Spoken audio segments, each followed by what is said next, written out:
This is going to be the matchup where Xenagos the Reveler really does a lot of work.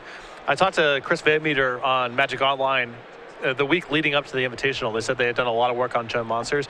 One of the big additions is cutting a Domri for a 4th copy of Xenagos. This is primarily to help the mono black matchup, and so potentially he'll get paid off in a big way here. So these players 12th and 13th on our leaderboard here for season number 2. Nelson again 8-3, as is Mann. Mono Black Devotion versus Gen Monsters. This matchup oftentimes very close. Yes, both decks have a lot of tools that the other deck struggles with.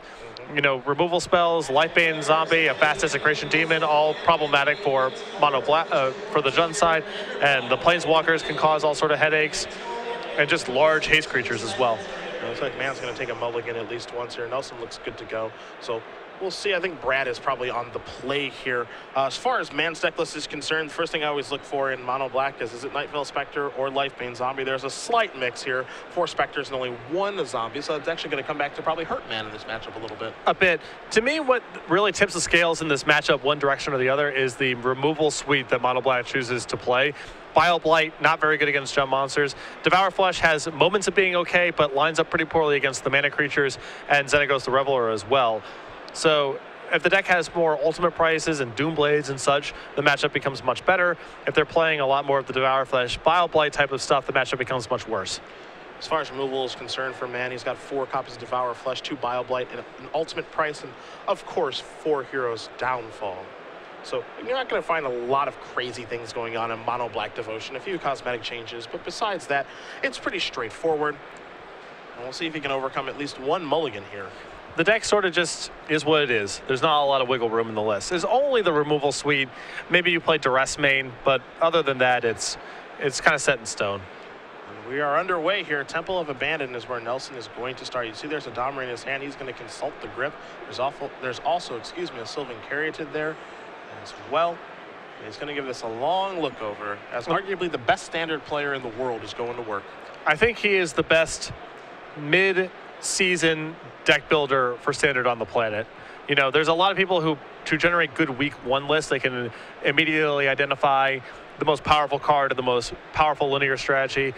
I don't think Brad is necessarily that person, but if you say these are the 4 or 5 decks that people are playing, build something new to beat this metagame, I do believe Brad is in contention for best player on Earth. Well, it's time to see what Brad is working with here.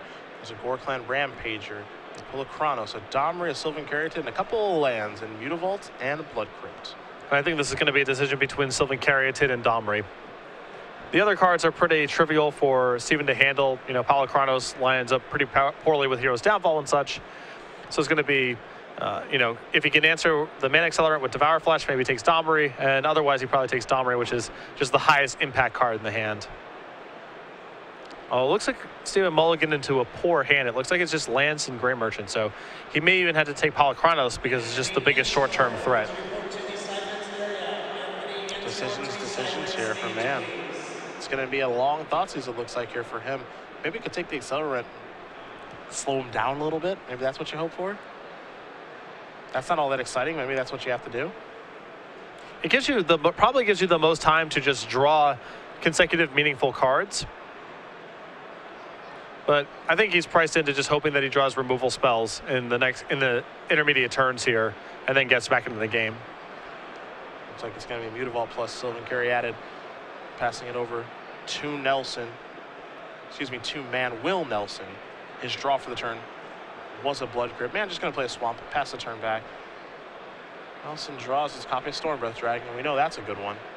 Blood Crypt's going to come into play on tap. Nelson going to go down to 18. And he's going to lead off with Pulachronos. Make Mann answer that. Another Swamp here for Mann. Not a great draw. Just going to play a Mutavault and pass the turn. His draw started out poorly, and it has not gotten better. Mana Confluence was the draw there for Nelson. Nelson going to play Blood Crypt untapped as well. And he's just going to jam. This is a Stormbreath Dragon. This is an attack for 9. And it looks like Mann's going to go down to 9. And that's how you play against Mono Black Devotion. Yeah. You know, they can only play 1 spell a turn maximum, so just cast your stuff. Didn't he do anything special that game? Nope. Brad Nelson going to win game number 1 here over Steven Mann. Jun Monsters up a game over Mono Black Devotion. We're going to head to the sideboards here. I've got Mann's in front of me. You see him going through right now. 2 copies of Erebos God of the Dead, 3 Duress, 2 Doom Blades, a Pithing Needle, 2 Drown in Sorrow, 3 Lifebane Zombie, an Underworld Connections, and a Rise of the Dark Realms. Ooh, Fancy. Don't see that one very often. 3 life banes are obvious. Same thing can be said for 2 Doom Blades. I actually like the Needle here to shut down Domri and Xenagos, because Xenagos is so powerful in this matchup. This is pretty straightforward sideboarding. It's give me the Doom Blades, give me the Life Bane Zombies, give me the Pithy Needle. I think a small argument could be had for Duress, because Nelson has a lot of spells in his deck, and I assume he'll be bringing in more. There is a small argument for Duress, but you know, I've watched a lot of this matchup, and even though Duress does land a reasonable percentage of the time, I feel like it's one of those cards where it leads to Mono Black Devotion just having, you know, the answers not lined up correctly against the threats, and that's the easiest way for the deck to lose. The deck's all about trading 1 for 1, and so when you have these mulligans, like you have this Duress that misses, for example, or you have a removal spell like Bioblight in your hand that you can't effectively deploy, that's how Mono Black loses a lot of games. So I think the ceiling to bring in Duress has to be higher than my opponent has some targets that I care about. If he brought it in, I would still, you know, I wouldn't be blown away if he brought it in, but I think that to bring in Duress, you have to be certain it's landing, just kind of given the structure of Mono Black Devotion. What do we got on Brad's side? 2 Doom Blades, a Dark Betrayal, a copy of Putrefy, 2 Chandra Pyromasters, a Vraska the Unseen, a Mizium Borders, 2 Rakdos Return, a Golgari Charm, and 4 copies of Mistcutter Hydra. This is a really powerful sideboard, allows him to convert into a number of different decks. I think he's going to want, naturally, the Dark Betrayal and the Putrefy. That gives him answers to some of Steven's problematic creatures, especially Desecration Demon, which is something that's occasionally problematic for Jund monsters.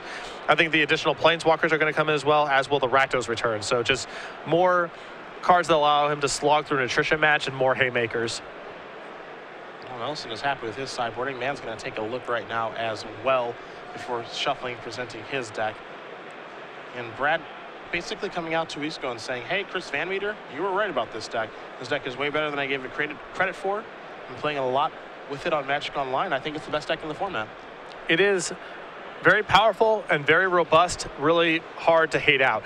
It does have a pretty high percentage of draws in my mind that are not so bad that you mulligan them, but you keep and you're an underdog against nearly every deck in the format, especially the draws that just don't have mana accelerants. But when you do have mana acceleration, your draws are among the most powerful in the format.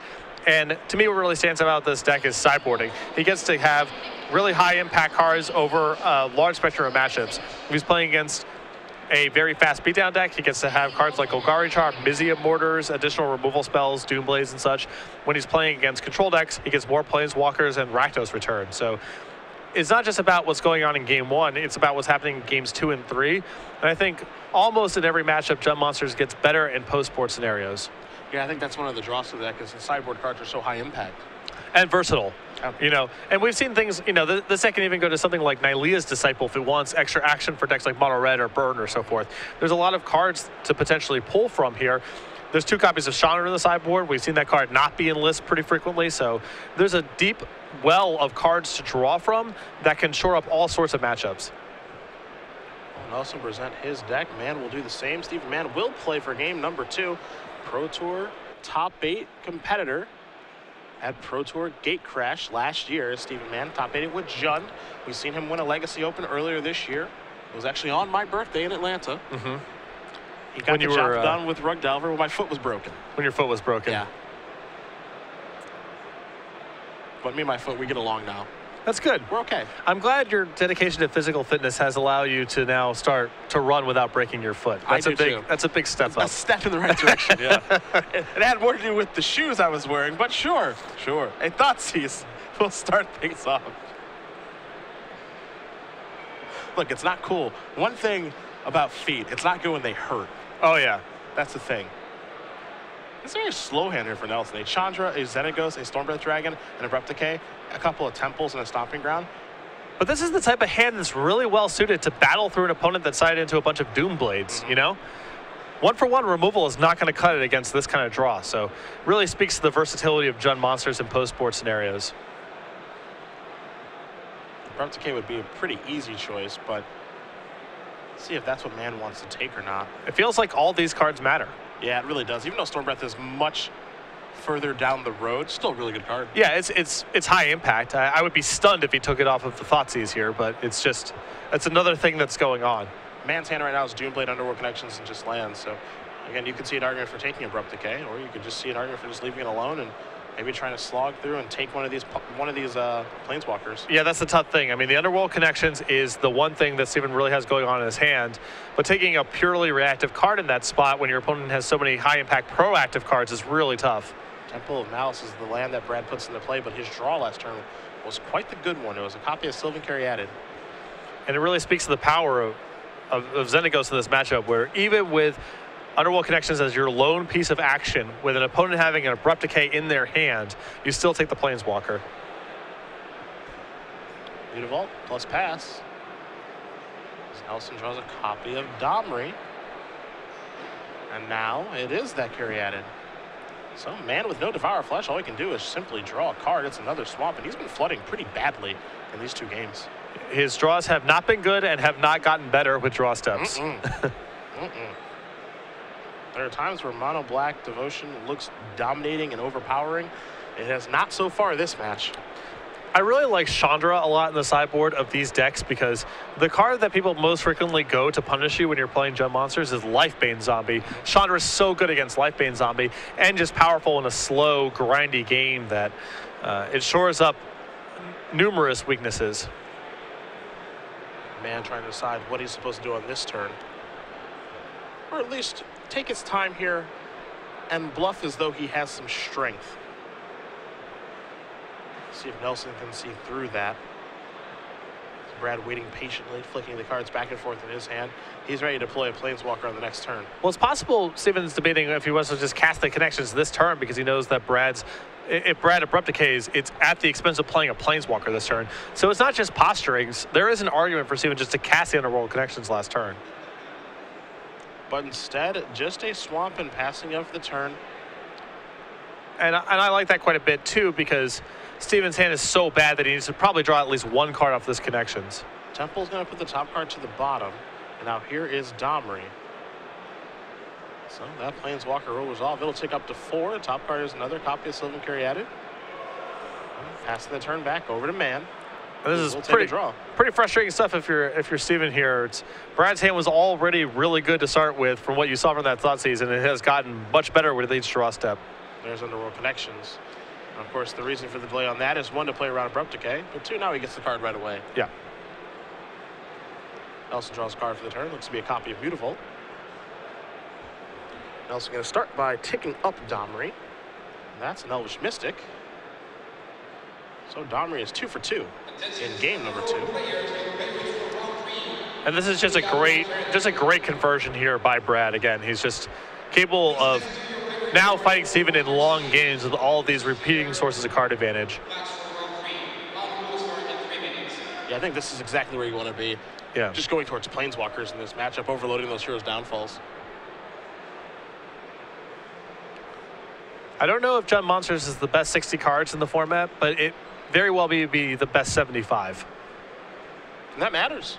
Yeah, no, you play more games post-board than pre-board, so. I think Brad now is debating whether he wants to advance his board or just blow up the Underworld Connections now. Because he does have his turn this turn could be Abrupt Decay, your Underworld Connections, play a land, the Caryatid, and the Elvish Mystic. Which is not a bad turn at all. Or he could deploy a Planeswalker this turn. So he's just trying to figure out how much he really cares about letting Steven draw an extra card. There's a Caryatid. That's a Mystic. So you see him developing his mana. He'll pass the turn back. And now here's your Abrupt Decay. So it goes with the mana acceleration plus take care of Connections route. Understandable.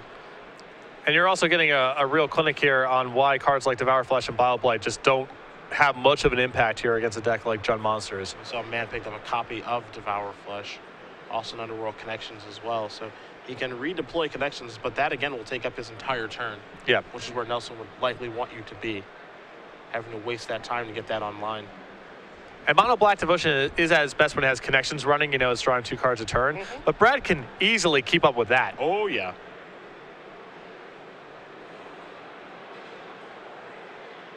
That's easy breezy. Yeah.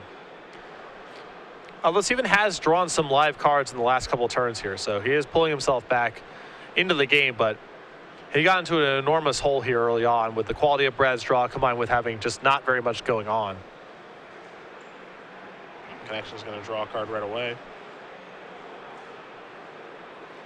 Gray Merchant is what's been found. There's a swamp. Pass the turn back. Nelson will take a draw. It's another copy of Domri. That one doesn't matter. Elevator moves up to 6. It's a miss this go around. Doesn't mean it's a land. It can certainly be one of the high impact spells after sideboard. And Brad does have to get a move on here for as much card advantage as he's generating. You know, Steven starts chaining together Gray Merchants, especially with Brad unable, by the looks of things, to kill that, be able to kill that Underworld Connections. Could get hairy for him. Nelson deciding right now if he wants to play Stormbreath Dragon or is it time to maybe go Chandra and still continue to build an advantage. This is 4 mana. This feels like a good spot to me to stick Stormbreath Dragon when you know there's no risk of it getting killed in combat. You get at least one hit with it. There's no guarantee that'll be the case in subsequent turns. Looks like the decision is to deploy more Planeswalkers, so mystery card is a Stomping Ground. Of course, he did know that. And now it's time to fire at Mutavault. Attack here for 3, put man down to 13. And now we'll just pass the turn back. Will Nelson over to man.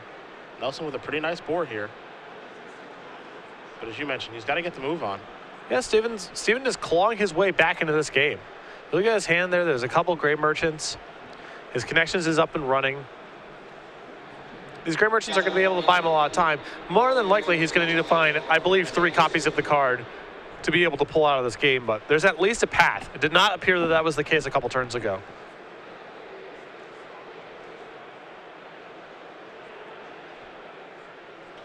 Man, surveying the position here, as you mentioned, multiple Gray Merchants. You see the Devour Flesh there, but Devour Flesh is not good in this position.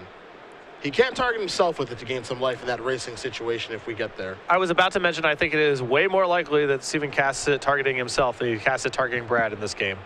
Well, many games have been won with Devour Flesh targeting yourself. I have lost plenty of games that way. A land comes rolling off in the form of a swamp here for man.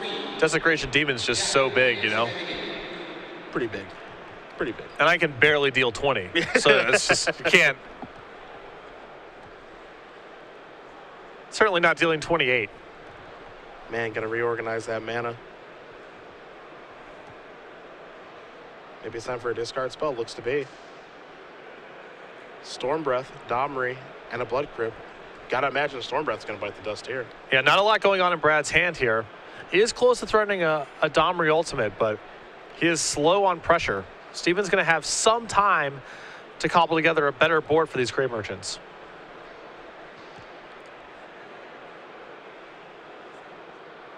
Man, also with a Doomblade in hand as well. As you mentioned, Nelson could have taken the opportunity last turn to get a shot in with the Stormbreath Dragon. Opted to go the Pyromaster route instead. Looks like man took Domri because he does have an answer to the Dragon with Doomblade. Sure. However, Nelson going to try to continue to overwhelm man with these Planeswalkers. Going to start by zeroing this. That's a Sylvan Caryatid.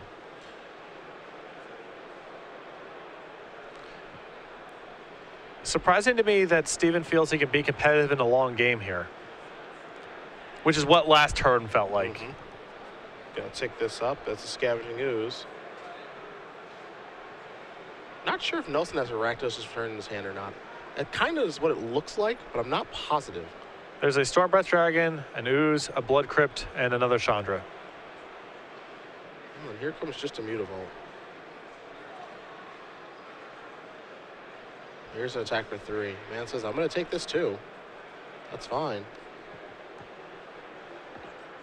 Nelson maybe going to go with the Ooze to get the Doomblade out. Start by casting the Caryatid, and now this will be the Ooze. Not willing to deploy that Stormbreath just yet. You got to imagine when your opponent doesn't take it with Thoughtseize, they have a removal spell for it. For sure. You know, I think Steven's play last turn is totally reasonable, but Brad sniffed it out, and he's just doing other stuff with his mana. Given how many resources Brad has to work with here, if Steven wants to hold up 2 mana for the whole game, Brad's going to be able to overwhelm him pretty easily. Yeah, feel free. And any time that Steven puts his shields down, then Brad can play Stormbreath. Brad's got plenty of other things to do. Yeah. Man, taking a long look at the grip. He's going to start by playing Swamp. It's Gray Merchant time, presumably, and it is. So that'll be gain and drain for 4. Mana go up to 11, Nelson go down to 14. And Nelson will untap. You see Mann left with just that Swamp. It has connections on it and a Mutavault. Now, this may be a spot where Brad's willing to play the Stormbreath Dragon into a removal spell, because at least it costs Steven an activation of his Underworld connections. Yep. See the draw there. Or I can just draw another Stormbreath Dragon. That makes it easy. Deploy 2. That is also... That's fun. That's also not bad here. Yeah, the 2 Planeswalkers to work with still. Yeah.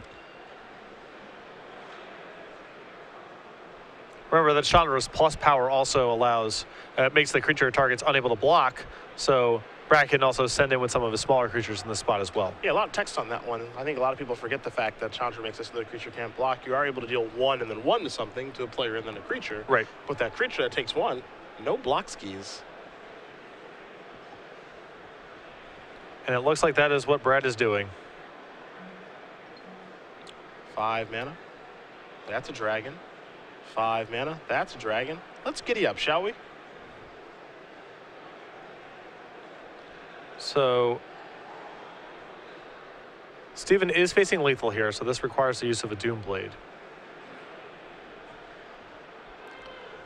But, you know, this is not necessarily all doom and gloom. I mean, if Nightveil Spectre is in Steven's deck still, he can draw it and Gray Merchant next turn. Play it and Gray Merchant. That's not a bad turn either. I mean, he has forced to Doomblade something here, and of course he can't block, so can't be too thrilled with how things are going, but your hand is forced. Yeah. I mean, if post-combat, Brad uses the Domri to fight the Gray Merchant, then I think Steven runs out of ways to win the game. He just needs more permanence in play. But there is still some shot of him clawing his way back in if his draws are perfect and Brad messes up. Now there's Doomblade on the dragon. So 6 damage is going to come across, and there's your fight, which we had a feeling we'd see. Can't imagine Brad missing those lines. Yeah. He's just too good at this format. He's aware, you know, Steven, the only way that he can win this game is by cobbling together some running sequence of Gray Merchants, and so he's going to do everything in his power to protect himself from that sequence.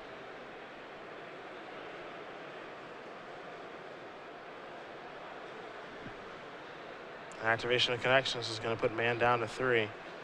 Desecration Demon's not going to do it either, and he's going to extend the hand. Brad Nelson's going to win this match over Steven Mann. 2-0. A dominating performance there by Jund Monsters. Yeah, game 1, you know, Steven's draw was really bad. Not a lot to be said about it. But in those post-board games there, it feels like Brad's list becomes really effective against a deck like Mono Black Devotion. He still has a healthy amount of pressure. He can still play his beatdown game, which he has to in the matchup.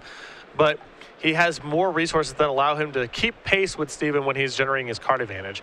And what was also critical in that match to me, it felt like there are spots where Steven is just, I have mana available for Doomblade, where if you invest your mana just playing a Palakranos or playing a Stormbreath Dragon, those are kind of the tempo swings that allow Steven to then start pushing forward with his card advantage and really get the ball rolling.